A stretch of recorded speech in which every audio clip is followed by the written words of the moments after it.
नमस्कार, आपण पाहत आहात लोकसेवा टाइम्स 24 जनसामान्याचा बुलंद आवाज।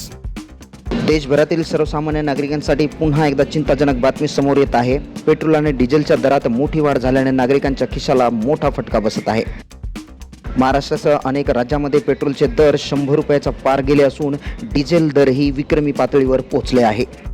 आपल्याला माहितीनुसार गेल्या 11 दिवसात पेट्रोल तब्बल 7 रुपये 48 पैशांनी महाग झाले आहे, तर डिझेल दरात 7 रुपये 62 पैशांनी वाढ नोंदवण्यात आली आहे।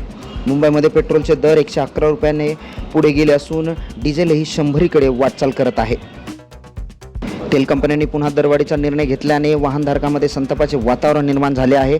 पेट्रोल पंपावर नागरिकांकडून नाराजी व्यक्त केली जात असून सोशल मीडियावरही सरकारविरोधात प्रतिक्रिया उमटताना दिसत आहेत। दरम्यान इंधन दरवाढीचा परिणाम आता सर्वसामान्यांच्या दैनंदिन जीवनावर होण्याची शक्यता आहे। वाहतूक खर्च वाढल्यामुळे भाजीपाला, दूध, किराणा आणि इतर जीवनावश्यक वस्तूचेही दर वाढू शकतात, अशी भीती व्यक्त केली जात आहे।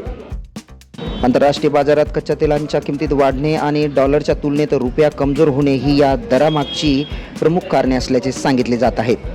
सामान्य नागरिकांकडून सरकारने इंधन दर कमी करावेत अशी मागणी होत असून महागाईमुळे सर्वसामान्यांचे बजेट कोलमडल्याचे चित्र सध्या पाहायला मिळत आहे।